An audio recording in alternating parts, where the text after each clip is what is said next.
இது வெற்றியின் நேரம். சொல்லுவோம். கர்த்தர் அவருடைய வசனத்தை கொண்டு என்னோடு பேசுகிறார். அவருடைய வசனத்தின் மூலமாக எனக்கு வாழ்வு கொடுக்கிறார். வாசிப்போம்.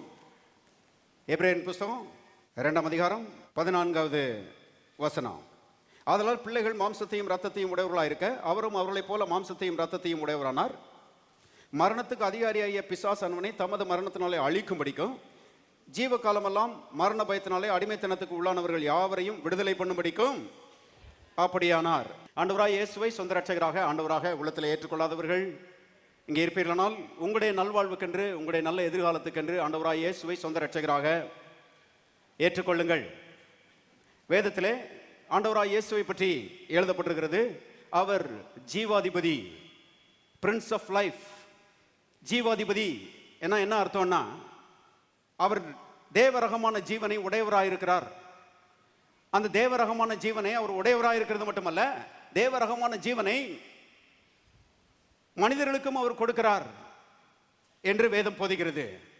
நானோ ஜீவனை கொடுக்கவும் அந்த ஜீவன் பரிபூர்ணப்பட வந்தேன் என்று வேதத்தில் எழுதப்பட்டிருக்கிறது. ஆண்டவராய் இயேசு அருமையானவர்களே தேவரகமான ஜீவனை கொடுக்கிறார். இந்த தேவரகமான ஜீவனுக்குள்ள அருமையானவர்களே எல்லா நன்மைகளும் அடங்கி இருக்கிறது. தேவரகமான ஜீவனுக்குள்ள பாவ மன்னிப்பு அடங்கி இருக்கிறது, சமாதானம் அடங்கி இருக்கிறது, சந்தோஷம் அடங்கி இருக்கிறது, ஆரோக்கியம் அடங்கி இருக்கிறது, ஐஸ்வர்யம் அடங்கி இருக்கிறது, குடும்ப ஒற்றுமை ஐக்கியம் அங்கே அடங்கி இருக்கிறது, சமுதாயத்தில் உயர்வு அந்தஸ்து எல்லா நன்மைகளும் இந்த தேவரகமான ஜீவனுக்குள்ளே அடங்கி இருக்கிறது. ஒரு மனுஷனுக்குள்ள இந்த தேவரகமான ஜீவன் வருமானால் அவனுடைய வாழ்க்கையின் எல்லா அம்சங்களும் நன்மைகளால் நிரப்பப்படுகிறது. பாருங்க, எல்லா மனுஷனுடைய வாழ்க்கையின் அம்சங்களையும் கர்த்தர் நன்மைகளால் நிரப்புகிறார். பாருங்க, இந்த தேவரகமான ஜீவன் தான் மனிதனுக்கு தேவை. மனுஷனுக்கு தேவை இன்னொரு மதம் கிடையாது. மனுஷனுக்கு தேவை இன்னும் சில கொள்கைகள் கிடையாது. மனுஷனுக்கு தேவை அருமையானவர்களே தேவன் அருளுகிற ஜீவன், தேவரகமான வாழ்வு. பாருங்க, மனுஷன் பாவத்தில் விழுந்து கிடக்கிறதுனால அவன் தேவ ஜீவன் இல்லாதவனா இருக்கிறான் என்று வேதம் சொல்லுகிறது. நாசியில சுவாசம் ஓடிட்டு இருக்குது, சரீரத்தில் ஜீவன் இருக்குது, ஆனால் உள்ளே தேவரகமான வாழ்வு இல்லை. உள்ள பாவம் மன்னிப்பு இல்லை, பாவம் இருக்கிறது. உள்ள ஆரோக்கியம் இல்லை, மனுஷனுடைய சரீரம் வியாதியா இருக்கிறது. உள்ள ஐஸ்வர்யம் அது இல்லை. ஆகவே கடன் பிரச்சனை, பற்றாக்குறை, இவைகளில் மனிதன் வாழ்ந்து கொண்டிருக்கிறான்.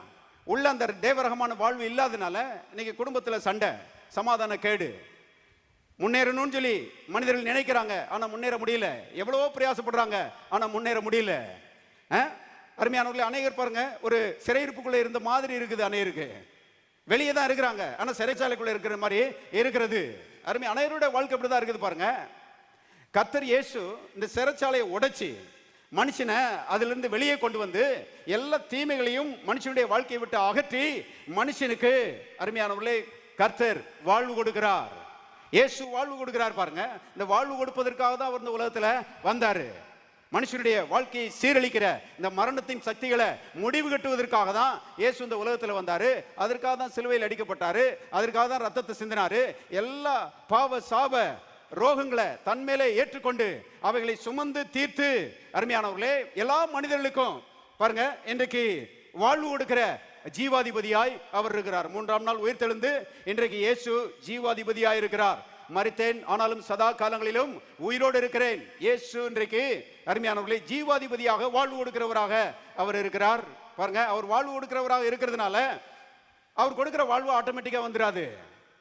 இன்னைக்கு மக்கள் பொதுவா என்ன யோசிக்கிறாங்கன்னா, கடவுள் என் மேல அன்பா இருந்தாருன்னா அவரா கொடுக்க வேண்டியதானே, தானா கொடுக்க வேண்டியதானே அப்படின்னு சொல்றாங்க. அவர் தானா கொடுக்கிறது இல்ல.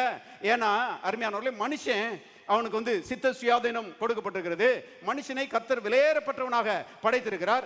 இவனுடைய அனுமதி அன்றி தேவன் இவன் வாழ்க்கைக்குள்ள வருகிறது கிடையாது. அதனாலதான் வேதத்தில் எழுதப்பட்டிருக்கிறது, ஏதோ வாசற்படி நின்று கதவை தட்டி கொண்டிருக்கிறேன், ஒருவன் சத்தத்தை கேட்டு கதவை திறந்தால் நான் உள்ளே பிரவேசிப்பேன் என்று கர்த்தர் சொல்லி இருக்கிறார். மனுஷன் கர்த்தருக்கு அனுமதி கொடுக்கும் போதுதான் கர்த்தர் உள்ளே மனுஷனுடைய வாழ்க்கையை ஆசீர்வதிக்கிறார். பாருங்க, இந்த பில்டிங்ல எலக்ட்ரிக்கல் கனெக்ஷன் இருக்குது. எலக்ட்ரிக்கல் பவர் இருக்குது. ஆனால் எலக்ட்ரிக்கல் பவர் இந்த பில்டிங்கில் இருக்கிறதுனால ஆட்டோமேட்டிக்காக ஃபேன் ஓடாது, ஆட்டோமேட்டிக்காக லைட் எரியாது.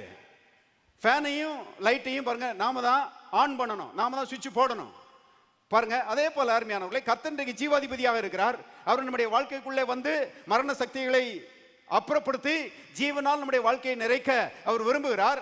ஆனா அவருக்கு அனுமதி கொடுத்தாதான், அவருக்கு அழைப்பு கொடுத்தாதான் அவர் உள்ளே வருவார். உள்ளே வந்தாரனால் பாருங்க, இருள் நீங்கி வெளிச்சம் உண்டாகிற மாதிரி வாழ்க்கை அற்புதமயமாக மாறும், ஜீவனால் நிரப்பப்படும். ஆகவே இந்த காலவெளியிலே ஆண்டவராய் இயேசுவை ஏற்றுக்கொள்ளாதவர்கள் இங்கே இருப்பீர்களானால் இயேசுவே உள்ளத்துக்குள்ளே வாரும் என்று அவருக்கு அழைப்பு கொடுங்கள். உங்களுடைய வாழ்வு மலருகிறதை நீங்கள் காண்பீர்கள்.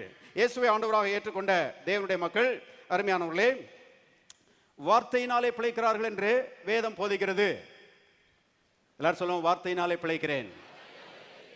பாருங்க, தேவனுடைய வார்த்தையினாலே தேவனுடைய மக்கள் பிழைக்கிறார்கள் என்று வேதம் சொல்லுகிறது. அநேகர் என்ன நினைக்கிறாங்கன்னா, ஜெபத்தினால பிழைக்கிறோம்னு நினைச்சிட்டு இருக்கிறாங்க.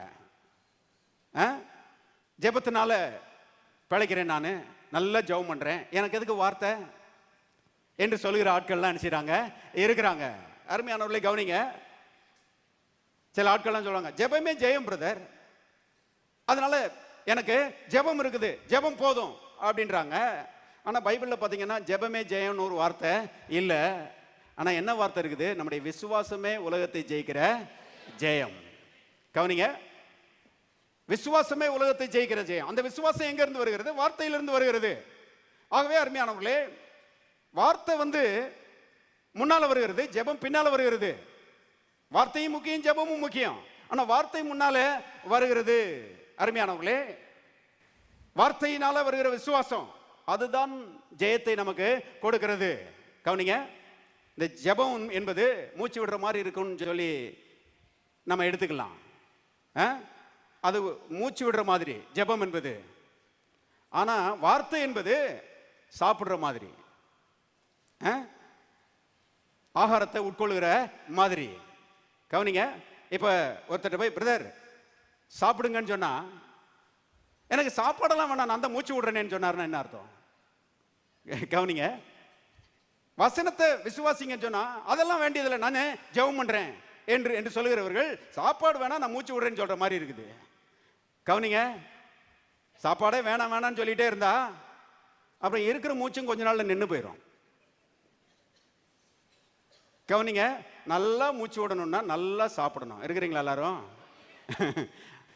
நல்லா ஜெபம் பண்ணணும்னா நல்ல வார்த்தையை என்ன செய்யணும்? விசுவாசிக்கணும், வார்த்தைகளை உட்கொள்ளணும். அருமையான வார்த்தை உள்ள போக வேண்டும்.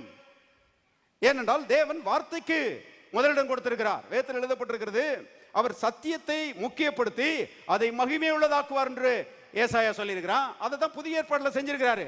கர்த்தர் சத்தியத்தை முக்கியப்படுத்தி அதை மகிமை உள்ளது ஆக்கி இருக்கிறார்.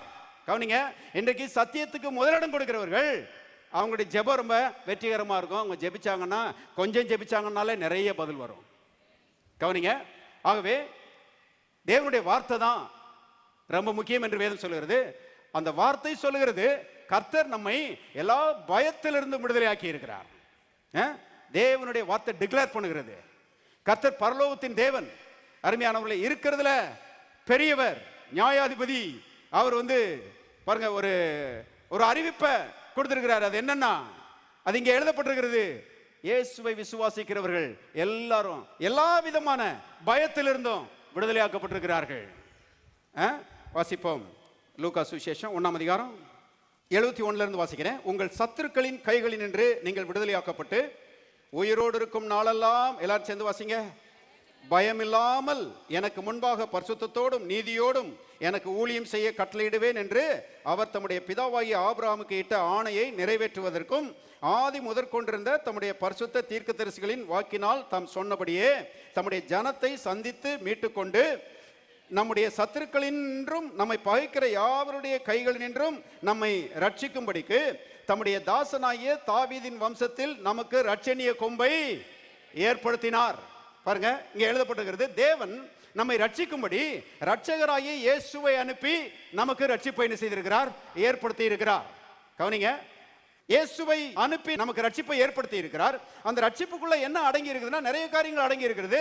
அதுல ஒண்ணு என்னன்னா, ஜீவ காலமெல்லாம் பயமில்லாமல் பரிசுத்தத்தோடும் நீதியோடும் கர்த்தருக்கென்று வாழக்கூடிய ஒரு ஸ்லாக்கியம் உண்டாயிருக்கிறது. கவனிங்க, கர்த்தர் நம்மை ரட்சித்திருக்கிறார். அந்த ரட்சிப்புல நமக்கு கொடுக்கப்பட்டது என்னன்னா, 71வது வசனம் சொல்லுகிறது, ஜீவ காலமெல்லாம் பயம் இல்லாமல். எல்லாரும் சொல்லுவோம், ஜீவ காலமெல்லாம் பயம் இல்லாமல்.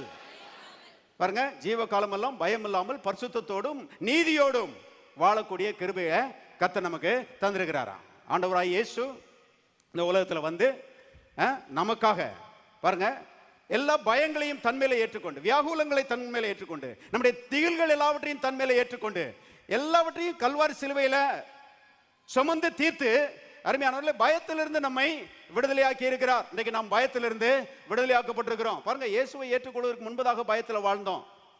அது ஒரு விதத்தில் சொல்ல போனா நியாயம்தான்.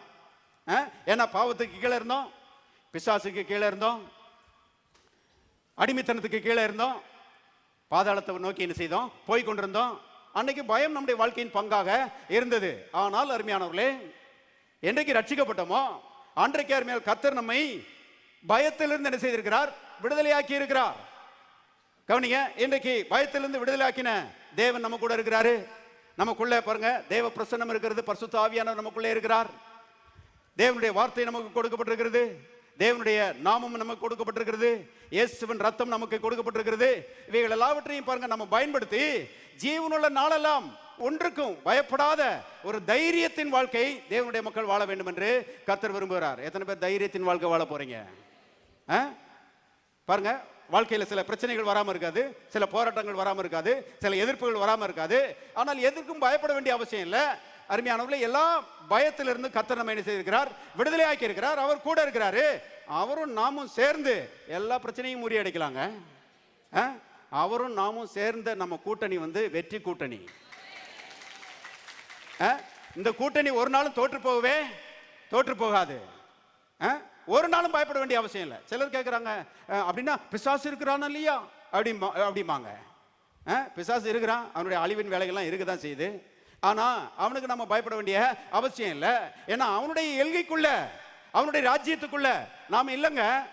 நம்மை அருமையானவர்களே அவனுடைய ராஜ்யத்திலிருந்து கர்த்தர் விடுதலையாக்கி அன்பின் குமாரனுடைய ராஜ்யத்துக்குள்ள என்ன செய்கிறாரு, கொண்டு வந்து விட்டிருக்கிறாரு. வேதத்தில் எழுதப்பட்டிருக்கிறது, பிதாவாகிய தேவன் நம்மை இருளின் அதிகாரத்திலிருந்து விடுதலையாக்கி அன்பின் குமாரனுடைய ராஜ்யத்துக்குள்ள கொண்டு வந்து வைத்திருக்கிறார். இன்றைக்கு பிசாசுடைய ராஜ்யத்துக்குள்ள நாம இல்ல, பயங்கிற ராஜ்யத்திலிருந்து விடுதலையாக்கி அருமையானவர்களை நம்மை விசுவாசம் என்கிற ராஜ்யத்துக்குள்ள கொண்டாந்து விட்டுருக்கிறாரு. ஒரு ஊர்ல இருந்து இன்னொரு ஊருக்கு வந்த மாதிரி, ஒரு தேசத்திலிருந்து இன்னொரு தேசத்துக்கு வந்த மாதிரி அருமையானவர்களே, பயம் என்கிற அந்த மண்டலத்திலிருந்து கர்த்தர் நம்ம எடுத்து இன்னைக்கு விசுவாசம் என்கிற மண்டலத்துக்குள்ளே வைத்திருக்கிறார். இன்னைக்கு பிசாசை பார்த்து பயப்பட வேண்டியதில்லை. அவன் இந்த உலகத்தை ஆளுகை செய்யறான், அவனுடைய தீமைகள் இந்த உலகத்தில் இருக்குது. ஆனா அவனை பார்த்து பயப்பட வேண்டிய அவசியம் இல்லை.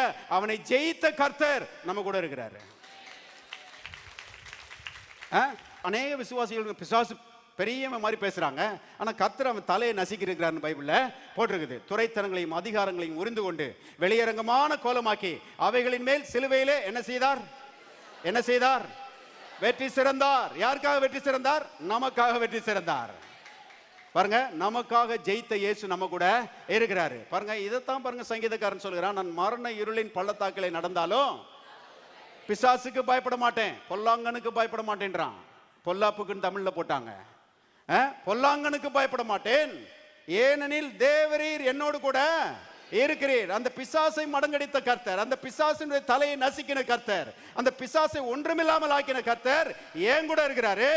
ஆகவே எதுக்கும் நான் செய்ய மாட்டேன், பயப்பட மாட்டேன். எல்லாரும் கரங்களை உயர்த்தி சொல்லுவோம், நான் மரண இருளின் பள்ளத்தாக்கிலே நடந்தாலும் பிசாசுக்கு பயப்பட மாட்டேன், தேவாதி தேவன் என்னோடு இருக்கிறார்.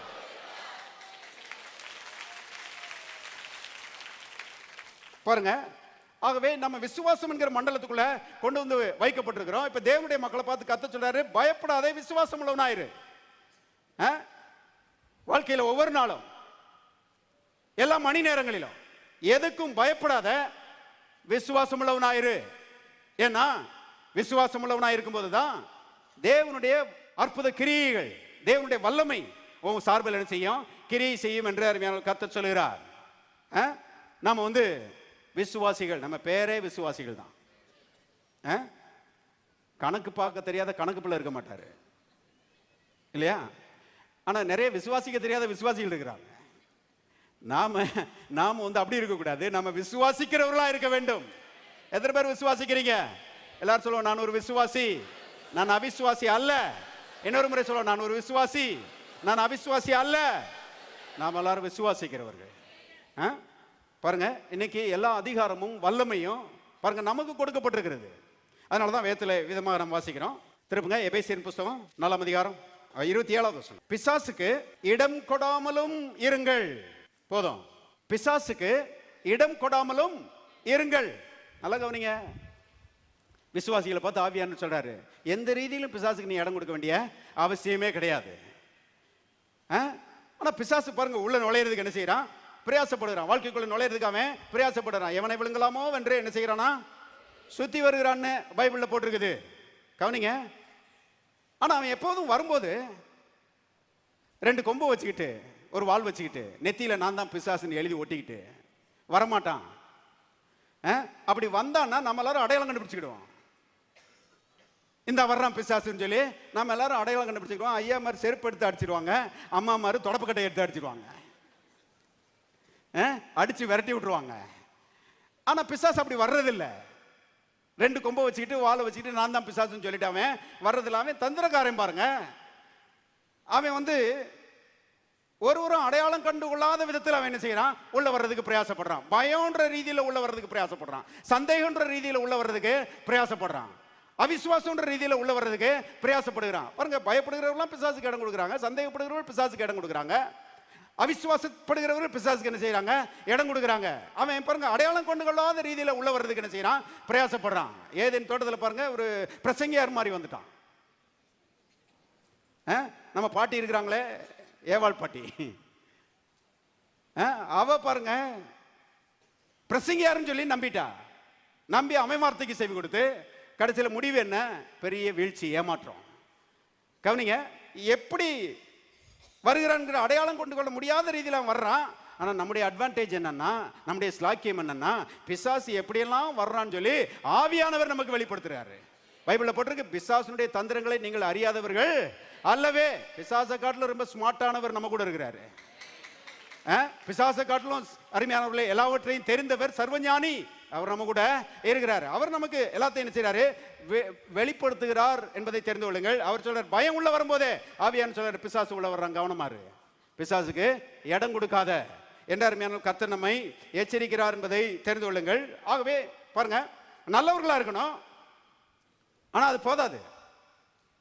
நல்லவர்களா இருக்கிறதுக்கும் மேல ஞான அறிவுள்ளவர்களாய், அருமையானவர்களே, விசுவாசிக்கிறவர்களாய், பிசாசை வந்து எதிர்த்து நிற்கிறவர்களாய், அவனுடைய தந்திரங்களையும் அவனுடைய சூழ்ச்சிகளையும் அடையாளம் கண்டு கொண்டு அதற்கு எதிர்த்து நின்று அவனை விரட்டி அடிக்கிறவர்களாய் தேவனுடைய மக்கள் இருக்கும்போது தான் அருமையானவர்களே கர்த்தர் நமக்கு கொடுத்திருக்கிற ஆசீர்வாதத்தில் நாம் என்ன செய்ய முடியும்?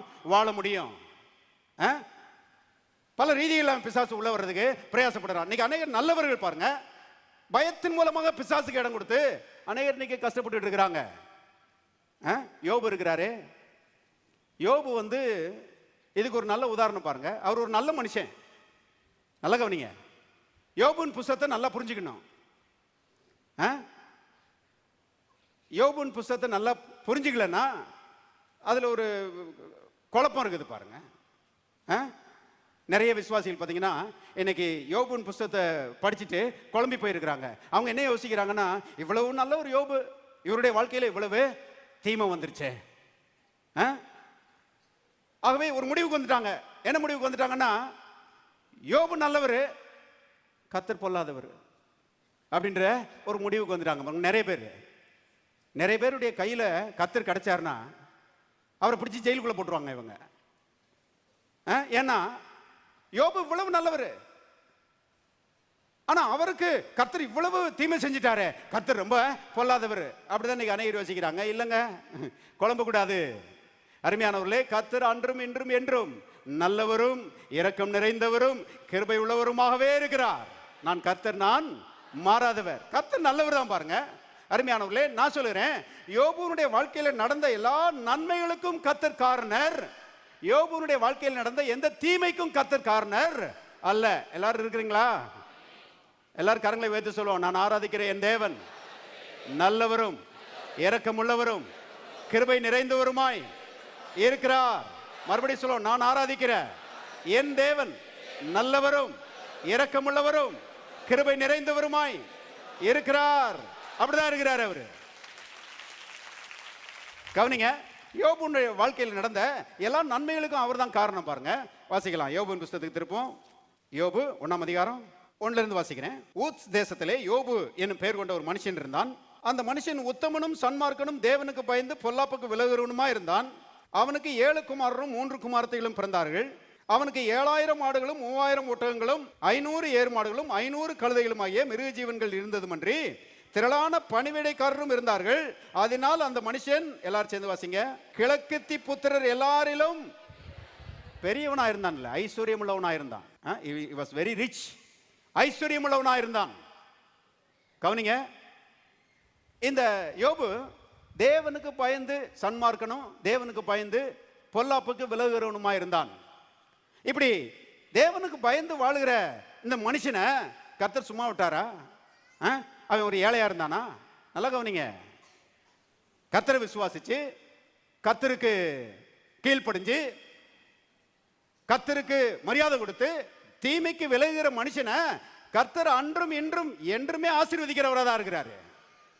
கவனிங்க, அவனை அருமையானவர்களே, கர்த்தர் ஆசீர்வதித்து கிழக்கத்தி புத்திரர் எல்லாரிலும் அவனை ஐஸ்வர்யவனாக மாற்றினார். வேதத்தில் எழுதப்பட்டிருக்கிறது, சிங்க குட்டிகள் தாழ்ச்சி அடைந்து பட்டினியாயிருக்கும், கர்த்தரை தேடுகிறவர்களுக்கோ ஒரு நன்மையும் குறைபடாது.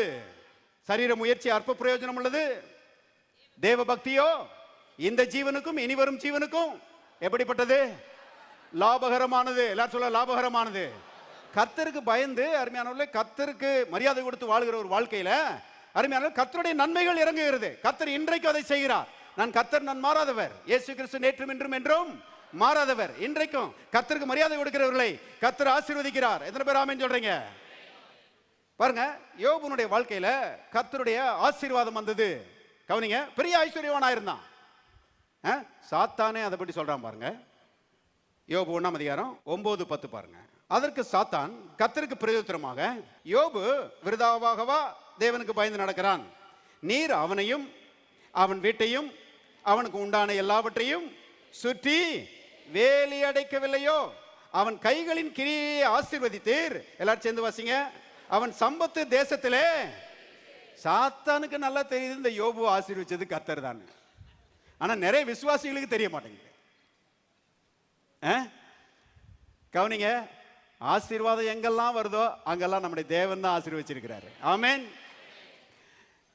பாருங்க, அவன் நல்லா சொல்றான், அவனுடைய கைகளின் பிரயாசத்தை ஆசீர்வதித்து அவனுடைய சம்பத்து தேசத்திலே பெருகிட்டு. எத்தனை பேர் விசுவாசிக்கிறீங்க உங்க கைகளின் பிரயாசத்தையும் கர்த்தர் ஆசீர்வதிக்கிறார்?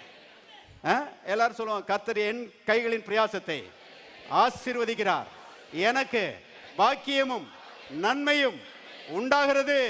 மறுபடியும் சொல்லுவோம், கர்த்தர் என் கைகளின் பிரயாசத்தை ஆசீர்வதிக்கிறார், எனக்கு பாக்கியமும் நன்மையும் உண்டாயிருக்கிறது. பாருங்க, யோபுனுடைய வாழ்க்கையில் நடந்த எல்லா நன்மைகளுக்கும் கர்த்தர் காரணம். ஆனா யோபுனுடைய வாழ்க்கையில் நடந்த தீமைகளுக்கு கர்த்தர் காரணர் அல்ல. நல்லா புரிஞ்சுக்கங்க. அவனுடைய 10 பிள்ளைகள் மரிச்சு போயிட்டாங்க ஒரே நேரத்தில்.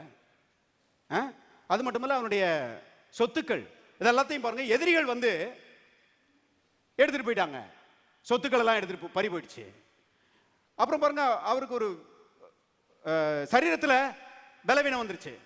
உச்சந்திலிருந்து உள்ளங்கால் வரைக்கும் கொடிய பருக்களால் யோபு என்ன செய்தார்? வாதிக்கப்பட்டார் என்று எழுதப்பட்டிருக்கிறது.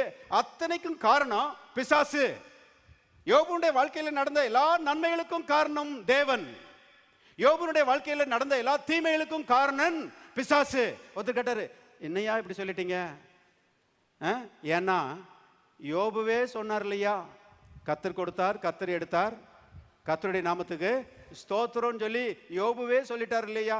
அப்ப கொடுத்ததும் கர்த்தர் தான், எடுத்ததும் கர்த்தர் தான், அவரே சொல்லிட்டாரு. நீங்க என்னையா கொடுத்தது கர்த்தர்னு சொல்றீங்க, எடுத்தது பிசாசுன்னு சொல்றீங்க?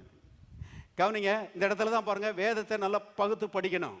வேதத்தை நல்லா புரிஞ்சுக்கணும். பைபிள்ல போட்டிருக்கு, சத்தியத்தை அறிவீர்கள், சத்தியம் உங்களை விடுதலையாக்கும். சத்தியத்தை நல்லா பிடிச்சுக்கிட்ட, நல்லா படிச்சுக்கிட்டா, நல்லா புரிஞ்சுக்கிட்டா நல்ல விடுதலையோட வாழலாங்க. வேதத்தை நல்லா பகுத்து படிக்கணும். கவனிங்க, யோபு சொன்னாரு கர்த்தர் கொடுத்தார் கர்த்தர் எடுத்தார்னு சொல்லி யோபு சொன்னாரு. இப்ப இயேசு என்ன சொல்றாருன்னு பார்ப்போம். வாசிங்க, யோவான் சுவிசேஷம் 10ஆம் அதிகாரம் 10வது வசனம். திருடன் திருடவும் கொல்லவும் அழிக்கவும் வருகிறான் என்று வேறொன்றுக்கும் வரான், நானோ அவைகளுக்கு ஜீவன் உண்டாயிருக்கவும் அது பரிபூர்ணப்படவும் வந்தேன். இயேசுங்க சொல்றாரு, திருடனாகிய பிசாசு அவன் எடுக்கிறான், நான் வந்து தேவன், நான் வந்து என்ன செய்யறேன், கொடுக்கிறேன்றாரு. கவனிங்க, இயேசு ரொம்ப அருமையா கரெக்டா சொல்றாரு. நான் வந்து கொடுக்கிறேன், தேவன் கொடுக்கிறார், பிசாசு என்ன செய்யறான், எடுக்கிறான். இப்ப கவனிங்க, ஒரு கேள்வி கேட்க போறேன், நீங்க தான் பதில் கரெக்டா சொல்லணும். யோபு சொல்றாரு கர்த்தர் கொடுத்தார் கர்த்தர் எடுத்தார்னு சொல்லி, இயேசு சொல்றாரு கர்த்தர் கொடுத்தார் பிசாசு எடுத்தான்னு சொல்றாரு. யார் சொன்னது கரெக்டுங்க? இயேசு சொன்னதுதான் கரெக்ட். 1000 யோபுவை ஒரு பக்கம் நிறுத்துங்க, அவங்க எல்லாம் பேசட்டும். ஒரு இயேசு இன்னொரு பக்கம் நிறுத்துங்க. அவர் ஒன்றை சொல்லுகிறார், நான் சொல்லுகிறேன் இயேசு சொல்றதுதான் நான் நம்ப போறேன். இயேசு சொல்றதுதான் நம்ப போறேன். இயேசு சொல்றதுதான் கரெக்டா இருக்கும். கவனிங்க, யாக்கோபு சொல்லுகிறார், சோதிக்கப்படுகிறவன் எவனும் நான் தேவனால் சோதிக்கப்படுகிறேன் என்று சொல்லாதிருப்பானாக. தேவன் ஒருவரையும் பொல்லாங்கினால் சோதிக்கிறவர் அல்லவே. நன்மையான எந்த ஈவும் பூர்ணமான எந்த வரமும் பரத்திலே உண்டாகி ஜோதிகளின் பிதாவினிடத்திலிருந்து இறங்கி வருகிறது. எல்லா நன்மைகளும் தேவனிடத்திலிருந்து தான் வருதுங்க. எத்தனை பேர் ஆமென் சொல்றீங்க? அருமையானவர்களே, பிசாசு பாருங்க யோபுனுடைய வாழ்க்கையில தீமையை கொண்டு வந்தான். இப்ப கவனிங்க, இப்படி யோபுனுடைய வாழ்க்கைக்குள்ள புகுந்து அவனுடைய வாழ்க்கையில தீமையை கொண்டு வந்தானே, எப்படி கொண்டு வந்தான், எப்படி உள்ள புகுந்தான்? வாசிங்க, யோபுவின் புஸ்தகம் 1ஆம் அதிகாரம் 10வது வசனம் பாருங்க. நீர் அவனையும் அவன் வீட்டையும் அவனுக்கு உண்டான எல்லாவற்றையும் சுற்றி வேலி அடைக்கவில்லையோ? ஆண்டவர் பாருங்க, ஆண்டவர் என்ன பண்ணாராம், யோபுவை சுற்றி அவனையும் அவன் வீட்டையும் அவனுக்கு உண்டான எல்லாவற்றையும் சுற்றி என்ன செய்தாராம், வேலி அடைச்சாராம். அருமையானவர்களே, கர்த்தர் இன்னைக்கு அப்படிதான் இருக்கிறாரு. நான் சொல்லுகிறேன், உங்களையும் உங்கள் பிள்ளைகளையும் உங்களுடைய தொழிலையும் உங்களுக்கு உண்டான எல்லாவற்றையும் சுற்றி ஆண்டவர் இன்றைக்கும் வேலை அடைத்திருக்கிறாருங்க. அவர் அப்படிதான் செய்யறாரு. அவரை விசுவாசிக்கிறவர்களை அவ்விதமாக அவர் என்ன செய்கிறார், பாதுகாக்கிறார். அப்ப எப்படி பிசாசு உள்ள வந்தான்? கர்த்தர் போட்டு வச்ச வேலையை பிச்சிட்டு உள்ள வந்துட்டானா? கர்த்தர் போட்டு வச்ச வேலையை அவன் பிக்க முடியாது, பிசாசு பிக்கவே முடியாது. ஏன்னா அது கர்த்தர் போட்டு வச்ச வேலி. அருமையானவர்களே, ஆனால் கர்த்தர் போட்டு வச்ச வேலையை பிச்சு விடுறதுக்கு உரிமை அதிகாரம் யோபுவுக்கு இருக்கிறது. ஏன்னா இந்த பூமியில மனுஷனை ஒரு அதிகாரம் நிறைந்தவனாக கர்த்தர் என்ன செய்திருக்கிறார், உண்டாக்கி இருக்கிறார். பாருங்க, இவனுடைய பெர்மிஷன் பேர்ல தான் கர்த்தரே செயல்படுகிறார் என்று வேதம் சொல்லுகிறது. இவன் வந்து இவனுடைய பெர்மிஷனே தேவையில்லைன்னா ஆண்டவர் வந்து இன்னைக்கு எல்லாருடைய உள்ளங்களுக்குள்ளேயும் டக் டக் டக்னு உள்ள வந்துருவாரு. ஏன் வாசற்படி நின்று கதவை தட்டுகிறேன்னு சொல்றாரு? ஏன்னா மனுஷன் அனுமதி கொடுக்கலன்னா கர்த்தரே உள்ள என்ன செய்ய முடியாது, வர முடியாது, வரமாட்டார். God is a gentleman. அருமையானவர்களே, மனுஷனுக்கு அவ்வளவு அதிகாரம் இருக்குது பாருங்க. ஆகவே வேலையை பிச்சு விட்டது யாருன்னு கேட்டீங்கன்னா தேவனும் கிடையாது, பிசாசும் கிடையாது. வேலையை பிச்சு விட்டது இவர் தான், நம்ம சகோதரர் யோபு. எப்படி பிச்சு விட்டார் பாஸ்டர்? பயத்துக்கு இடம் கொடுத்தாருங்க. பயத்துக்கு இடம் கொடுத்து, அருமையானவர்களே, பயத்துக்கு இடம் கொடுத்ததுனால வேலி பிச்சுக்கிடுச்சு. விசுவாசிச்சீங்கன்னா வேலி ஸ்ட்ராங்கா இருக்கும். அதனாலதான் விசுவாசிக்க வேண்டும் என்று நாம் சொல்லுகிறோம். விசுவாசிக்க விசுவாசிக்க கர்த்தர் நம்மை சுற்றி அடைத்திருக்கிற வேலி நாளுக்கு நாள் ஸ்ட்ராங் ஆகிட்டே போகும். ஆனா பாருங்க, பயப்படும் போது, அதைரியப்படும் போது, அவிசுவாசப்படும் போது கர்த்தர் உண்டாக்கி வச்சிருக்கிற வேலையை நம்மள என்ன செய்யறோம், பிச்சு விடுறோம். கவனமா இருக்கணும், எச்சரிப்பா இருக்கணும். கவனிங்க, யோபு வந்து அருமையானவர்களே பயந்தார். ஆகவே அவருடைய வாழ்க்கையில பிசாசு உள்ள நுழைஞ்சான் என்று வேதம் சொல்கிறது. வாசிங்க, யோபுவின் புஸ்தகம் 3ஆம் அதிகாரம் 25வது வசனம். எல்லாரும் சேர்ந்து வாசிக்கலாம். நான் பயந்த காரியம் எனக்கு நேரிட்டது, நான் அஞ்சினது எனக்கு வந்தது. ஆங்கிலத்தில் விதமாக வருகிறது, the thing which I greatly feared has come upon me. கவனிங்க, great fear, அதாவது நான் பெரிதும் பயந்த காரியம் எனக்கு வந்தது அப்படிங்கிறார். யோபுனுடைய பயம் பெரிய பயங்க. இது எப்படி பெரிய பயமாச்சு? நான் கேட்குறேன், ஒரு மரம் எப்படி பெரிய மரமாகுது? ஒரே நாளில் மரம் பெருசாயிருதா? பாருங்க, அது வளருது, நாளுக்கு நாள் அது வளர்ந்து வளர்ந்து மாத கணக்கா வருஷ கணக்கா வளர்ந்து அது என்ன செய்கிறது? பெரிதாகிறது. அதே போல யோபுனுடைய பயமும் பாருங்க, அது சின்னதில் ஆரம்பிச்சு கொஞ்சம் கொஞ்சமா பெருசாகி பெருசாகி வருஷ கணக்கா அருமையானவர்களே பெருசாகி பெரிய பயமாக மாறிவிட்டது. நல்லா கவனிங்க, இந்த பயத்திலேயே கடந்து கடந்து பயத்தை நல்லா வளர விட்டுருக்கிறார் இவரு. தேவனுடைய மக்கள் எச்சரிப்பா இருக்கணும். பயம் தலை தூக்கும் போதே தலையில மிதிக்கணும். அதை பயம் எட்டி பார்க்கும் போதே இயேசுவின் நாமத்தில் அதை என்ன செய்யணும்? துரத்தி அடிக்கணும். நான் பயப்பட மாட்டேன் சொல்லி அருமையானவர்களே பயத்துக்கு எதிர்ப்பு தெரிவிக்க வேண்டும் என்பதை தெரிந்து கொள்ளுங்கள். ஏன்னா எதுவுமே ஆரம்பிக்கும் போது அதை அகற்றுவது லேசு. ஒரு முள்ளு மரம் இருக்குது, அந்த முள்ளு மரம் இப்பதான் முளைச்சிருக்குது. முளைச்ச உடனே அதை அகற்றணும் நீங்க நினைச்சீங்கன்னா சுண்டு விரலை வச்சு கிள்ளி எரிஞ்சிடலாம் இல்லையா? எல்லாம் அமைதியா இருக்கிறீங்க. ஆனா அதே முள்ளு மரம் 5 வருஷம் 10 வருஷம் வளர்ந்துருச்சுன்னா அப்புறம் அதை அகற்றுவதற்கு கோடாலி மண்வெட்டி அப்புறம் சம்பளத்துக்கு ஆட்கள் எல்லாத்தையும் கூட்டிட்டு வந்து அதை தோண்டினா தான் நினைச்ச முடியாத அகற்ற முடியும். அது கஷ்டம். கவனிங்க, கர்த்தர் சொல்றாரு, பயமும் அவிசுவாசமும் சந்தேகமும் உள்ள நுழையும் போதே அதுக்கு முற்றுப்புள்ளி வை, பிசாசுக்கு இடம் கொடாதே என்று கர்த்தருடைய ஆவியானவர் சொல்கிறார். தடுத்து நிறுத்து, எதிர்த்து நில்லு, இயேசுவின் நாமத்தில் அதை விரட்டி அடி. விசுவாசத்துல உறுதியா நில்லு. அப்படி நிற்கும் போது வாழ்க்கை ஜெயமுள்ள ஒரு வாழ்க்கையாக இருக்கும். கர்த்தர் சிலுவையில் சம்பாதித்த ஆசீர்வாதங்கள் உன்னுடைய வாழ்க்கையில தடையில்லாமல் பலிதமாகும் என்று கர்த்தர் சொல்கிறார். கவனிங்க, யோபு பாருங்க, யோபுனுடைய பயம் பெரிய பயம். இப்ப என்ன பயந்தாரு வாசிங்க. யோபின் புஸ்தகம் 1ஆம் அதிகாரம் 5வது வசனம். விருந்து செய்கிற அவரவருடைய நாள் முறை முடிகிற போது யோபு, எல்லாரும் சேர்ந்து வாசிங்க. ஒருவேளை என் குமாரர் பாவம் செய்து தேவனை தங்கள் இருதயத்திலே தூஷித்திருப்பார்கள் என்று சொல்லி அவர்களை அழைத்தனுப்பி பரிசுத்தப்படுத்தி அதிகாலமே எழுந்து அவர்கள் எல்லாருடைய இலக்கத்தின்படியையும் சர்வாங்க தகன பலிகளை செலுத்துவான். இந்த பிரகாரமாக யோபு அந்நாட்களிலெல்லாம் செய்து வந்தான். இப்ப 4வது வசனம் கொஞ்சம் பாருங்க. அவன் குமாரர் அவனவன் தன் தன் நாளிலே தன் தன் வீட்டிலே விருந்து செய்து தங்கள் 3 சகோதரிகளையும் தங்களோட போஜனம் பண்ணும்படி அழைப்பார்கள். நல்ல கவனிங்க, யோபுவுக்கு 7 குமாரர் 3 குமார்த்திகள். சொத்து எவ்வளவு தெரியுமா? 7000 ஆடு, 3000 ஒட்டகம், 500 ஏர்மாடு, 500 கழுதை. சிலராக சொல்லுங்க, அடே பண்றீங்க, கர்த்தர் இப்படிதான் ஆசீர்வதிக்கிறாரு. அது ஆசீர்வதிக்கப்பட்ட குடும்பம் பாருங்க. நான் சொல்லுறேன், கர்த்தருக்கு பயப்படுகிற குடும்பம் ஆசீர்வதிக்கப்பட்ட குடும்பம். எத்தனை பேர் ஆமென் சொல்றீங்க? எல்லாரும் சொல்லுவோம், கரங்களை வைத்து சொல்லுவோம், என் குடும்பம் கர்த்தரால் ஆசீர்வதிக்கப்பட்ட குடும்பம். இன்னொரு முறை சொல்லுவோம், என் குடும்பம் கர்த்தரால் ஆசீர்வதிக்கப்பட்ட குடும்பம். விசுவாசிக்கிறீங்களா? எல்லாரும் கரங்களை தட்டி கர்த்தரை ஸ்தோத்திரிப்போம். ஹல்லேலூயா. பாருங்க, கர்த்தருக்கு பயந்து நடக்கிற மனுஷனுடைய குடும்பத்தை கர்த்தர் செய்கிறார், ஆசீர்வதிக்கிறார். 7 குமாரர் 3 குமாரத்திகள், நிறைய ஐஸ்வர்யம், ஏராள ஐஸ்வர்யம். எல்லார காட்டிலும் பெரிய பணக்காரனா கர்த்தர் அவனை மாத்தி இருந்தாரு. இப்ப பாருங்க, இந்த 7 குமாரர் வீட்டில் ஒவ்வொரு நாளும் விருந்து. எல்லாரும் சொல்லுவோம், விருந்து. ஒவ்வொரு நாளும் விருந்து. வாரத்தில் 7 நாள் 7 குமாரர் ரொட்டீன்ல வந்துட்டே இருக்குது. டெய்லி விருந்து. அருமையானவர் நல்லா சாப்பிட்டு சந்தோஷமா இருக்கிற குடும்பம் பாருங்க. நான் பார்க்கும்போது பழைய ஏற்பாட்டிலேயே தேவன் தம்முடைய தாசர்களை இப்படி ஆசீர்வதித்திருப்பார். ஆனால் புதிய ஏற்பாடு எத்தனை அதிகம். புதிய ஏற்பாடு, பழைய ஏற்பாட்டில் அவங்களுக்கு இருந்ததெல்லாம் ஆட்டுக்குட்டியின் ரத்தம் தான். அது மேலதான் அவங்க என்ன செஞ்சாங்க? விசுவாசம் வச்சாங்க.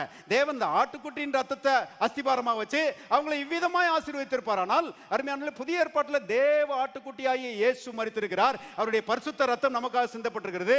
அவருடைய மேன்மையான உடன்படிக்கை நமக்கு இருக்கிறது. நான் சொல்லுகிறேன், அவங்களையே கர்த்தர் பணக்காரரா மாத்தி இருப்பார். ஆனால் புதிய ஏற்பாட்டில் அவங்களை காட்டிலும் நம்மள நல்ல பெரிய பணக்காரங்களா மாத்துவாருங்க. நம்பணும்.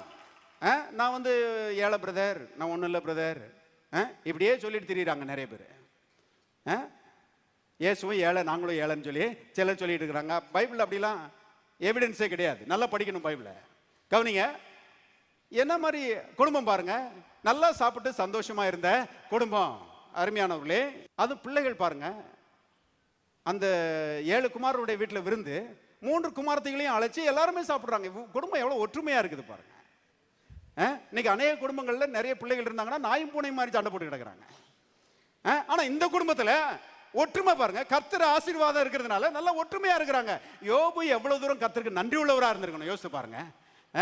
என் ஆண்டவரே, என்னையும் என் பிள்ளைகளையும் என் குடும்பத்தையும் ஆசீர்வதிப்பதற்கு நான் ஏமாத்திரம், என் குடும்பம் ஏமாத்திரம். கர்த்தாவே உம்முடைய கிருபைக்காய் நன்றி, உம்முடைய இரக்கத்துக்காய் நன்றி. அப்படி பாருங்க, நாளெல்லாம் கர்த்தரை ஸ்தோத்திரம் பண்ணி வாழ்ந்திருக்க வேண்டும் இந்த யோபு. கவனிங்க, ஸ்தோத்திரம் பண்ணி வாழ்ந்திருந்தாருன்னா விசுவாசத்தில் வாழ்ந்திருக்கிறாருன்னு அர்த்தம். ஏன்னா விசுவாசத்தினுடைய பிரதிபலிப்பே ஸ்தோத்திரம் தான். வாயிலிருந்து நல்ல ஸ்தோத்திரம் வருதா, வந்துச்சுன்னா நான் சொல்றேன் நீங்க நல்லா விசுவாசிக்கிறீங்கன்னு அர்த்தம்.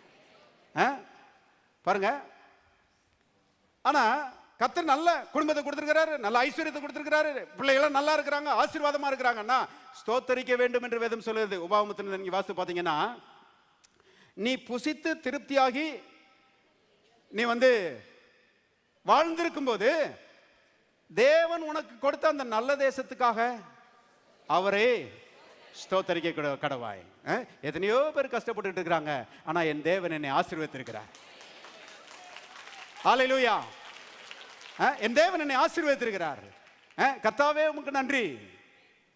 சிலர் பாடாப்படுறாங்க, ரத்த வேர்வை சிந்துறாங்க, வாழ்க்கையின் அடிப்படை தேவைகள் சந்திக்கப்படுவதற்கு அவ்வளவு கஷ்டப்படுறாங்க. ஆனால் என் தேவன் என்னை ஆசீர்வதித்திருக்கிறார். கர்த்தாவே உமக்கு நன்றி. என்னை ஆசீர்வதித்தபடியால் உமக்கு நன்றி, என் பிள்ளைகளை ஆசீர்வதித்தபடியால் நன்றி, என் குடும்பத்தை ஆசீர்வதித்தபடியால் நன்றி. எத்தனை பேர் ஆமென் சொல்றீங்க? இப்படிப்பட்ட ஒரு உள்ளம் நமக்கு தேவையா இருக்கிறது. அருமையான, இதுதான் விசுவாசத்தின் பிரதிபலிப்பு. பாருங்க, யோபு அருமையானவர்களே, அவன் கர்த்தரை ஸ்தோத்திரம் பண்றதுக்கு பதிலா என்ன பண்ணானா, 5வது வசனம் சொல்கிறது, விருந்து செய்கிற அவரவருடைய நாள் முறை முடிகிற போது யோபு, ஒருவேளை என் குமாரர் பாவம் செய்து, எல்லாரும் சொல்லுவாங்க ஒருவேளை, இங்கதான் பாருங்க அந்த சந்தேகம் வருது. ஒருவேளை என் குமாரர் பாவம் செய்து தேவனை தங்கள் இருதயங்களிலே தூசித்திருப்பார்கள் என்று சொல்லி, என்ன பேச்சு பாருங்க அவருடைய பேச்சு. கர்த்தர் அவர் ஆசீர்வதிச்சிருக்கார், ஆனா பேச்சு பாருங்க. ஒருவேளை என் குமாரர் பாவம் செய்திருப்பாங்க, ஒருவேளை என் குமாரர் தேவனை தங்கள் இருதயங்களில தூசித்திருப்பாங்க அப்படின்னு சொல்லி அவர்களை அழைத்து அனுப்பி பரிசுத்தப்படுத்தினாராம். இங்க வாங்க அப்படின்னு சொல்லி அத்தனை பேரையும் கூப்பிடுறாரு. எல்லாரும் வர்றாங்க, என்னப்பான்ட்டு வர்றாங்க. வந்த மாத்திரத்தில் வாங்க உங்களை பரிசுத்தப்படுத்தின, எதுக்குப்பான்றாங்க. ஒருவேளை நீங்க பாவம் செஞ்சிருப்பீங்க, ஒருவேளை தேவனை நீங்க தூசிருப்பீங்க. ஐயோ அப்பா, நாங்க அப்படிலாம் செய்யவே இல்லை, தேவனை நாங்க தூசிக்கவே இல்லை. உனக்கு தெரியாம நீ பாவம் செஞ்சிருப்ப, அதனால என்ன செய்யணும், உன்னைய பரிசுத்தப்படுத்தணும். இப்படி ஒரு அப்பா குடும்பத்தில் இருந்தாருன்னா என்ன இருக்கும், எப்படி இருக்கும் யோசிச்சு பாருங்க. அருமையானவர்களே, பயம் பயம். ஒருவேளை பாவம் செஞ்சிருப்பாங்க. நல்லா கவனிங்க, அப்பா அம்மாருக்கு நான் சொல்லுகிறேன், பிள்ளைகளை விசுவாசத்தில் மூடணுங்க.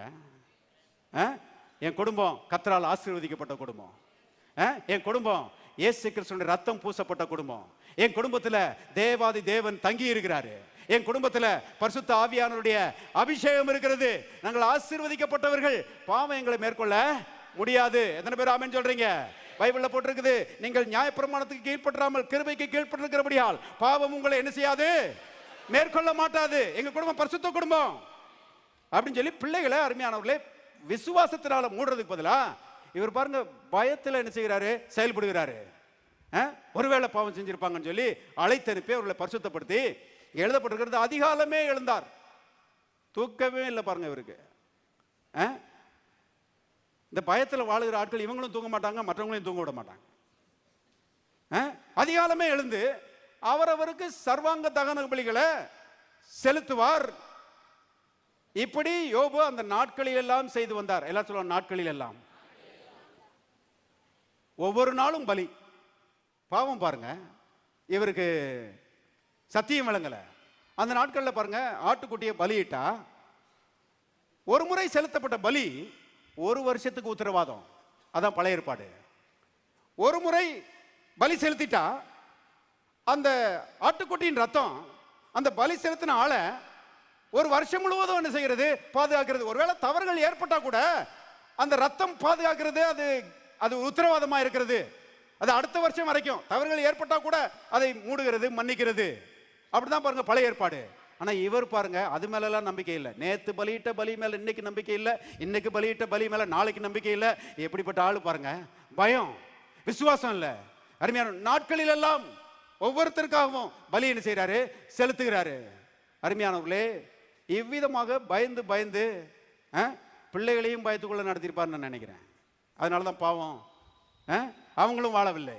அருமையானவர்களே பாருங்க, பயந்து கடைசியில பிசாசுக்கு வாசலை திறந்து விட்டுட்டாரு. பிசாசு உள்ள பூந்தான். உள்ள பூந்து பெரிய அழிவுகளை ஏற்படுத்தினான். பயத்து நிமித்தம்தான் அருமையானவர்களே யோபுனுடைய வாழ்க்கையில பிரச்சனைகள் வந்தது. ஆனா கர்த்தரை நம்ம அங்க பார்க்கும்போது, கர்த்தர் அந்த நேரத்தில் கூட, அப்படிப்பட்ட நிலைமையில கூட யோபுவுக்கு இரக்கமுள்ளவராக தான் இருக்கிறாரு. நீங்க புதிய ஏற்பாட்டை வாசித்து பாருங்க. கர்த்தர் இரக்கமுள்ளவராக இருந்தபடினால்தான் யோபுவை ஆசீர்வதிச்சார். நல்லா கவனிங்க, சில காரியங்களை நான் சொல்ல போறேன், உங்களுக்கு ரொம்ப பிரயோஜனமா இருக்கும். யோபு பயத்துக்கு இடம் கொடுத்தாரு. பிசாசுனுடைய கிரியைகள் உள்ள வந்து பாருங்க அழிவு ஏற்பட்டது. ஆனால் அருமையானவர்களே, கர்த்தர் வந்து பாருங்க இந்த யோபுவோட இடைப்பட்டு யோபுக்கு உதவி செய்த ஒரு காட்சியை நம்ம பார்க்கிறோம். உதவி செய்யும்படி அவர் வந்து யோபுவுக்கு பாருங்க அவனுடைய அறிவீனத்தை சுட்டி காண்பித்து அவருக்கு வந்து வார்த்தைகளை சொல்லி அவரை வந்து விசுவாசத்துக்குள்ள நடத்துகிறார். அந்த பயத்தெல்லாம் போக்கி விசுவாசத்துக்குள்ள நடத்துகிறாரு. பாருங்க, கர்த்தரை விசுவாசிச்ச யோபு சொல்றாரு, கடைசியில தேவரீர் சகலத்தையும் செய்ய வல்லவர், தேவரீர் செய்ய நினைத்த காரியம் என்ன செய்யாது, தடைபடாது. பாருங்க, தேவன் நீர் நல்லவர் என்பதை அவர் ஒத்துக்கிறாரு. பாருங்க, விசுவாசிக்கிறாரு. கடைசியில் அந்த விசுவாசத்தை கனப்படுத்தி அவனுடைய வாழ்க்கையில் இருக்கிற எல்லா தீமைகளையும் விரட்டி அடிச்சுட்டு, அருமையானவர்களே, அந்த கஷ்டங்கள் எல்லாத்தையும் கர்த்தர் மாற்றி போட்டு, அந்த சிறையிருப்பு எல்லாவற்றையும் கர்த்தர் மாற்றி போட்டு யோபுவை ரெட்டத்தனையாய் ஆசீர்வதித்தார் என்று நாம் பார்க்கிறோம். கவனிங்க, 7000 ஆடுகள் இருந்த இடத்துல 14,000 ஆடுகள் வந்துச்சான். 3000 ஒட்டகங்கள் இருந்த இடத்துல 6000 ஒட்டகங்கள் வந்துச்சான். 500 ஏர்மாடு இருந்த இடத்துல 1000 ஏர்மாடு வந்துச்சான். 500 கழுதைகள் இருந்த இடத்துல 1000 கழுதைகள் நினைச்சான் வந்துச்சா. 2 மடங்கு ஆசீர்வாதத்தை கொடுத்து எத்தனை வருஷம் ஆண்டவர் வாழ வச்சார் தெரியுமா? 140 வருஷம். 4 தலைமுறையாக என்ன செய்தாரு? குமாரரையும் குமாரத்திகளையும் கண்டார் என்று எழுதப்பட்டிருக்கிறது. அவருடைய கஷ்டம் எவ்வளவு தெரியுமா? வேத வல்லுநர்கள் சொல்லுகிறார்கள் 9 மாசத்திலிருந்து 12 மாசம் வரைக்கும் தான். அதிகபட்சம் அவ்வளவுதான், 1 வருஷம் தான். 1 வருஷம் தான் கஷ்டப்பட்டாருங்க. கர்த்தர் அந்த கஷ்டத்தை எல்லாம் நீக்கி அவருக்கு வந்து அவரை ஆசீர்வதிச்சு எல்லா சிறையிருப்பிலிருந்து அவரை விடுதலையாக்கி 2 மடங்கு அவரை ஆசீர்வதிச்சு 140 வருஷம் வாழ வச்சாரு. எத்தனை பேர் சொல்றீங்க கர்த்தர் நல்லவர்னு? கர்த்தர் இரக்கம் உள்ளவர் அருமையானவர்களே. ஆனா நான் சொல்றேன், இந்த யோபு மட்டும் விசுவாசத்தில் இருந்திருந்தாருன்னா இந்த கஷ்டத்துக்கு உள்ள வந்திருக்க வேண்டிய அவசியமே கிடையாது. அதுதான் நம்ம பாயிண்ட். பயத்துக்கு இடம் கொடுக்காம விசுவாசத்துல உறுதியா இருந்தா, அருமையானவர்களே, விசுவாசத்தின் பட்சத்திலே நிற்கிற தேவன் பாருங்க என்றைக்கும் யோபுவுக்கு என்ன செய்திருப்பார்? உதவி செய்திருப்பார். வேலி என்னைக்குமே ஸ்ட்ராங்கா இருந்திருக்கும். பிசாசு அந்த வேலியை பிடிச்சிட்டு உள்ள வந்திருக்கவே முடியாது. அதனாலதான் நாம சொல்லுகிறோம்,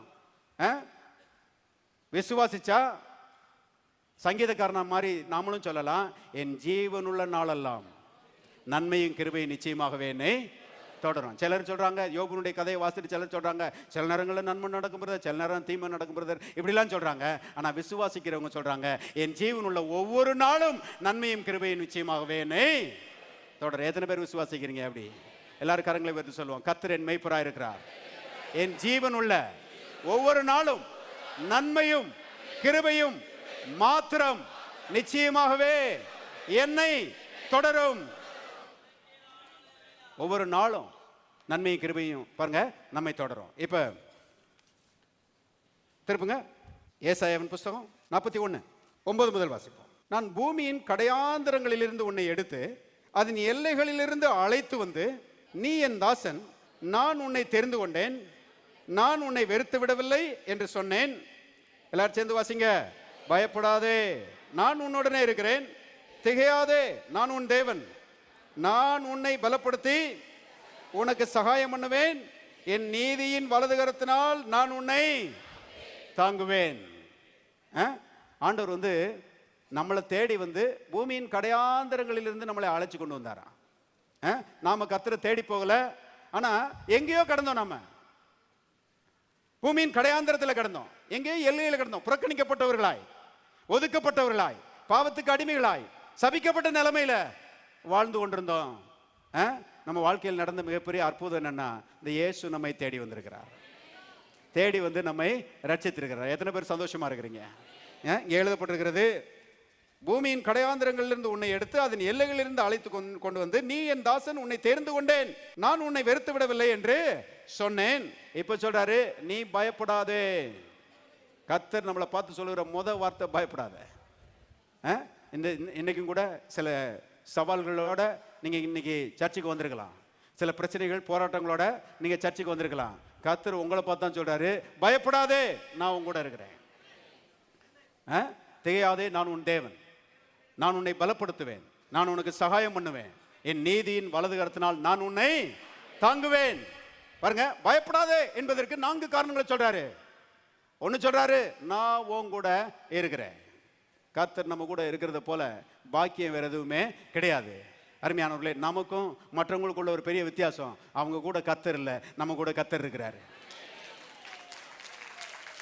நான் உன் கூட இருக்கிறேன், நான் உன்னை விட்டு விலகுவதும் இல்லை, உன்னை கைவிடுவதும் இல்லை. இன்னைக்கு பாருங்க, சில திருமணங்கள் நடக்கும்போது அந்த கணவர் வந்து மனைவியை பார்த்து சொல்றாரு, நான் உயிரோடு இருக்கிற நாளெல்லாம் உன்னை என்ன செய்ய மாட்டேன், கைவிட மாட்டேன், நான் உன் கூட இருப்பேன்றாரு.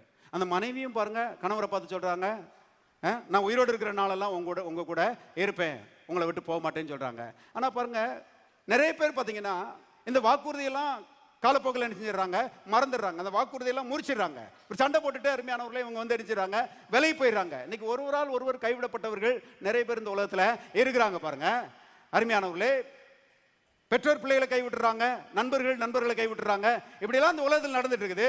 ஆனால் தேவாதி தேவன் வாக்கு பண்ணுகிறாரு, பயப்படாத, நான் உன் கூட இருக்கிறேன், நான் உன்னை விட்டு விலகுவதும் இல்லை, உன்னை கைவிடுவதும் இல்லை. ஆண்டவர் நம்மளை கரம் பிடிக்கிறதுக்கு தாங்க இயேசுவை கல்வாரியில் கைவிட்டாரு. இயேசு கல்வாரியில் கதறாரு, என் தேவனே, என் தேவனே, ஏன் என்னை கைவிட்டீர்? அந்த கேள்விக்கு பதில் என்ன தெரியுமா? என் மக்களை நான் கரம் பிடிக்கிறதுக்காக குமாரனே உம்மை நான் கைவிட்டிருக்கிறேன். நீர் கைவிடப்பட்டதுனால தான் என் மக்களை நான் கரம் பிடிச்சிருக்கிறேன். நான் சொல்லுறேன், ஒரு விதத்தில் சொல்ல போனா தேவாதி தேவன் இயேசுவை நேசிக்கிறத பார்க்கலாம் நம்ம ரொம்ப அதிகமாக நேசிக்கிறார். எல்லாரும் சொல்லுவோம், தேவன் என்னை நேசிக்கிறார். இன்னொரு முறை சொல்லுவோம், தேவன் என்னை நேசிக்கிறார். நான் சொல்லுறேன், இது எவ்வளவு பெரிய தைரியத்தை கொடுக்குதுன்றீங்க. பயத்தெல்லாம் விரட்டி அடிக்குது. தேவனை நேசிக்கிறார், அவர் என் கூட இருக்கிறாரு. அப்புறம் சொல்றாரு, நான் உன்னை பலப்படுத்தி. எல்லாரும் சொல்லுவோம், பலப்படுத்தி. தேவன் நம்மை பலப்படுத்துகிறார். கர்த்தர் நம்ம பலப்படுத்தும் போது பலவீனத்தை நினைச்சு பயப்பட வேண்டிய அவசியம் இல்லை. கண்டிப்பா நம்முடைய வாழ்க்கை நல்ல முன்னேற்றத்துக்குள்ள வரும். ஏன்னா தேவன் பலப்படுத்துகிறார். பாருங்க, இன்னைக்கு மனுஷர்கள் தங்களுடைய பலனை நம்பி நிறைய பேர் பாருங்க வலிக்கு விழுந்து கிடக்குறாங்க. நான் முன்னேறிடுவேன் பிரதர், நான் காரியத்தை சாதிச்சிருவேன் சொன்ன ஆட்கள்லாம் இன்னைக்கு கீழே கிடக்குறாங்க. ஆனா யோசேப்பு மாதிரி தேவன் என் கூட இருக்கிறாரு, அவர் என்னை பலப்படுத்துறாருன்னு விசுவாசிக்கிறவங்க அருமையானவர்களே, ஜெயிலுக்குள்ள கிடந்த நிலைமையிலிருந்து உலகத்திலேயே பெரிய ஒரு பிரைம் மினிஸ்டர் செஞ்சுட்டான், மாறிட்டான். அந்த அளவுக்கு கர்த்தர் என்ன செய்கிறார், உயர்த்துகிறார். பாருங்க, பைபிளில் போட்டிருக்க வாசிக்கலாம் ஒரு வசனம். ஆதியாகமத்தின் புஸ்தகம் 49ஆம் அதிகாரம் 24வது வசனம். ஆனாலும் அவனுடைய வில் உறுதியாய் நின்றது, அவனுடைய புயங்கள் யாக்கோபின் வல்லவரின் கரங்களால் பலத்தன, இதனால் அவன் மேய்ப்பனும் இஸ்ரவேலின் கண்மலையுமானான். கவனிச்சிங்களா? அவனுடைய புயங்கள் யாக்கோபின் வல்லவரின் கரங்களால் பலத்தன. பாருங்க, யோசேப்பு போய் கையை வைக்கிறான், தேவன் வந்து அவன் கை மேல அவர் கையை வைக்கிறார். ஆகவே பாருங்க, யோசேப்பினுடைய பலம் அதிகமாகிறது. நான் உன்னை பலப்படுத்துகிறேன் கர்த்தர் சொல்றார். பாருங்க, பலம் அதிகமாகிறது. அதனால என்ன ஆயிட்டான்னா, கண்மலை ஆயிட்டான், பெரிய ஆள் ஆயிட்டான். ஆரம்பம் அடிமையா இருந்தவன், ஆரம்பம் ஜெயிலுக்குள்ள கிடந்தவன், இப்ப பாருங்க எகிப்து தேசனுடைய பிரதம மந்திரி ஆயிட்டான். கர்த்தர் சொல்லுகிறாரு, நானும் அவ்விதமாக உன்னை என்ன செய்வேன், பலப்படுத்துவேன். இன்னைக்கு வேணா உன் நிலைமை சாதாரணமா இருக்கலாம், ஆனா எதிர்காலத்துல உயர்வு உனக்கு காத்திருக்கிறது என்று கர்த்தருடைய ஆவியானவர் சொல்லுகிறார். எத்தனை பேர் சொல்றீங்க, ஆண்டவர் என்னை உயர்த்துவார்னு? கர்த்தர் நம்மை என்ன செய்கிறார், பலப்படுத்துகிறார். அருமையானவர்களே, பயப்படாதே, நான் உன்னோடு இருக்கிறேன், திகையாதே, நான் உன் தேவன், நான் உன்னை பலப்படுத்தி உனக்கு சகாயம் பண்ணுவேன்.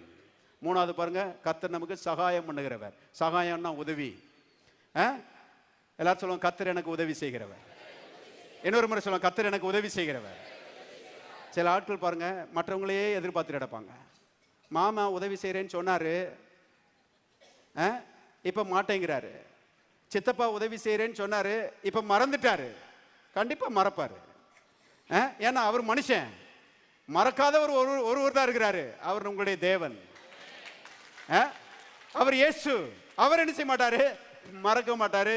கர்த்தர் சொல்றாரு, நான் உனக்கு என்ன செய்வேன்? உதவி செய்வேன், நான் உனக்கு சகாயம் பண்ணுவேன் என்று கர்த்தர் சொல்லுகிறார். அப்புறம் கடைசியாக சொல்றாரு, நான் உன்னைய தாங்குவேன்றாரு. இது எவ்வளோ அற்புதம் பாருங்க. எல்லாரும் சொல்லுவோம், கர்த்தர் என்னை தாங்குகிறார். வேதத்தில் எழுதப்பட்டிருக்கிறது, அவர் சர்வத்தையும் தம்முடைய வல்லமையுள்ள வசனத்தினால என்ன செய்கிறாரு? தாங்குகிறாரு. நம்மையும் தாங்குகிறார், நம்ம குடும்பத்தை தாங்குகிறார், நம்முடைய பிள்ளைகளை தாங்குகிறார், நம்ம தொழிலை தாங்குகிறாரு. எல்லாவற்றையும் தம்முடைய வல்லமையுள்ள வசனத்தினால தாங்குகிறாரு. அவர் தாங்குகிறதுனால நாம கீழே விழ போறதே கிடையாது. எத்தனை பேர் ஆமென் சொல்றீங்க? நாம கீழே விழ போறதே கிடையாது அருமையானவர்களே. ஏனென்றால் கர்த்தர் நம்மை தாங்குகிறார். அநேக ஊழியக்காரங்களுக்கு தெரியல பாருங்க, இவங்க மாற்றி சொல்லி விட்டாங்க. கர்த்தருடைய ஊழியத்தை நீங்க தாங்கன்றாங்க. கர்த்தருடைய ஊழியத்தை நீங்க தாங்க, நீங்க தாங்கலன்னா யார் தாங்கிறது? அந்த மாதிரி சொல்லி விட்டாங்க அருமையானவர்களே. அதனால மக்கள் என்ன யோசிச்சாங்க? ஓஹோ, நம்ம தான் கர்த்தருடைய ஊழியத்தை தாங்குறோம், நாம தான் கர்த்தரை தாங்குறோம். இல்லவே இல்லை, யாரும் கர்த்தருடைய ஊழியத்தை தாங்கவே முடியாது அருமையானவர்களே. தேவாதி தேவன் கர்த்தருடைய ஊழியத்தையும் ஊழியக்காரரையும் விசுவாசிகளையும் எல்லாரையும் தம்முடைய வல்லமையுள்ள வசனத்தினாலே தாங்குகிறார். கர்த்தர் நம்மை தாங்குகிறதுனால ஒரு நாள் நாம் என்ன செய்ய மாட்டோம்? கீழே விழ மாட்டோம். கவனிங்கள், எல்லாரும் சொல்லுவோம், தேவன் என்னை தாங்குகிறார். கடைசியாக ஒரே ஒரு வேத பகுதி வாசி முடிச்சிருவோம். ஏசாயா 41:11 வாசிக்கிறேன். இதோ உன்மேல் எரிச்சலா இருக்கிற யாவரும் வெட்கியில் லட்சிய அடைவார்கள். உன்னோட வழக்காடுகிறவர்கள் நாசமாகி ஒன்றுமில்லாமல் போவார்கள். உன்னோட போராடினவர்களை தேடியும் காணாதிருப்பாய். உன்னோட யுத்தம் பண்ணின மனிதர்கள் ஒன்றுமில்லாமல் இல் பொருளாவார்கள். 13வது வசனம், உன் தேவனாயிருக்கிற கர்த்தராகிய நான் உன் வலது கையை பிடித்து, எல்லாரும் சேர்ந்து வாசிங்க, பயப்படாதே, நான் உனக்கு துணை நிற்கிறேன் என்று சொல்லுகிறேன். யாக்கோபு என்னும் பூச்சியே, இஸ்ரவேலின் சிறு கூட்டமே, எல்லாரும் சேர்ந்து வாசிங்க, பயப்படாதே, நான் உனக்கு துணை நிற்கிறேன் என்று கர்த்தரும் இஸ்ரவேலின் பரிசுத்தருமாகிய உன் மீட்பர் உரைக்கிறார். இதோ போரடிக்கிறதற்கு நான் உன்னை புதிதும் கூர்மையுமான பற்களுள்ள எந்திரமாக்குகிறேன். எல்லாரும் சேர்ந்து வாசிங்க, நீ மலைகளை மிதித்து நொறுக்கி குன்றுகளை பதருக்கு ஒப்பாக்கி விடுவாய், அவைகளை தூற்றுவாய். அப்பொழுது காற்று அவைகளை அடித்து கொண்டு போய் சுழல் காற்று அவைகளை பறக்கடிக்கும். நீயோ கர்த்தருக்குள் களி ஊர்ந்து இஸ்ரவேலின் பரிசுத்தருக்குள்ளே என்ன செய்வாய்? கர்த்தர் சொல்றாரு, எதிரிட்டு வருகிற ஆட்கள் எல்லாம் ஓடி போவாங்க. அந்த தெருவில் உங்களுக்கு விரோதமாக இருக்கிறவங்க ஓடி போவாங்க. அந்த பிஸ்னஸ், அந்த வியாபார ஸ்தலத்தில் உங்களுக்கு விரோதமாக வருகிறவர்கள் ஓடி போவாங்க. அந்த வேலை ஸ்தலத்தில் உங்களுக்கு விரோதமாக வருகிறவர்கள் ஓடி போவாங்க. சிலர்லாம் சொல்றாங்க, ஒரே போட்டியா இருக்குது பாஸ்டர். நான் சொல்றேன், கொஞ்சம் வெயிட் பண்ணி பாருங்க, போட்டியெல்லாம் ஒன்றும் இல்லாமல் போயிடும். நீங்க தான் மேலே வருவீங்க, நீங்க தான் மேலே வருவீங்க. கர்த்தர் சொல்றாரு, நான் உங்க கூட இருக்கிறேன், பயப்படாதேன்ற எத்தனை வாட்டி வருது பாருங்க. திரும்ப திரும்ப அதான் சொல்றாரு, பயப்படாத, நான் உங்க கூட இருக்கிறேன். நீ மலைகளை மிதித்து நொறுக்கி, எல்லாரும் சொல்ல, மலைகளை மிதித்து நொறுக்கி பதருக்கு ஒப்பாக்கி விடுவாய். பாருங்க, எந்த சவாலையும் பயப்படாம நீங்க எதிர்கொள்ளுங்க. அருமையானவர்களே, கால அந்த பிரச்சனை மேல செய்யுங்க, வையுங்க. இது ஒண்ணு இல்லாம போகும், இதை என்னை மேற்கொள்ள முடியாது, நான் தான் இவைகளை மேற்கொள்வேன்னு சொல்லி அது மேல அருமையான அதிகாரத்தை செயல்படுத்துங்க. அது நொறுங்கும். கடைசியில் எழுதப்பட்டிருக்கிறது, காற்று பறக்கடிக்கும். அதான் பரிசுத்த ஆவியானவர். நீங்க காலை வைக்கும்போது பரிசுத்த ஆவியானவர் வல்லமையா கிரியை செய்து அது இருந்த இடமே தெரியாதபடிக்கு அந்த பிரச்சனையை மாற்றி விடுகிறார். இருக்கிறீங்களா? அப்படிதான் வாழ்க்கையில் அருமையான நாம் ஜெயிக்கிறோம். ஆகவே பயப்படாதிருங்கள், விசுவாசத்தில் நிலைச்சிருங்க. கர்த்தர் உங்க வாழ்க்கையில அபாரமான கிரியைகளை செய்வார். ஆவியானவர் வல்லமையான கிரியைகளை செய்து எல்லா பிரச்சனையையும் அகற்றி போடுவார். திரும்பி பார்க்கும்போது நீங்களே ஆச்சரியப்படுவீங்க, இருந்துச்சே ஆண்டவரே, இப்ப இல்லாம போச்சேன்னு. நிறைய பேர் ஃபோன் பண்ணி எனக்கு வந்து சொல்றாங்க, பாஸ்டர் இந்த பிரச்சனையோட வந்தேன், ஆனா அற்புதமா சுகமாயிட்டேன். இந்த போராட்டத்தோட வந்தேன், அற்புதமா நீங்கி போச்சு. கர்த்தர் என்னை விடுதலை ஆக்கி இருக்கிறார். நிச்சயமா அப்படிதான் செய்வாரு. விசுவாசியுங்கள், பயப்படாதிருங்கள், கர்த்தர் பெரிய காரியங்கள் வாழ்க்கையில செய்வார். எல்லாரும் கரங்களை தட்டி கர்த்தரை ஸ்தோத்திரிப்போம். ஹல்லேலூயா. எங்கள் முகவரி ஜீவ வார்த்தை ஆலயம், Madakkulam road, Palanganatham bus stand வழி, மதுரை, தென்னிந்தியா. தேவன் தாமே உங்களை ஆசீர்வதிப்பாராக.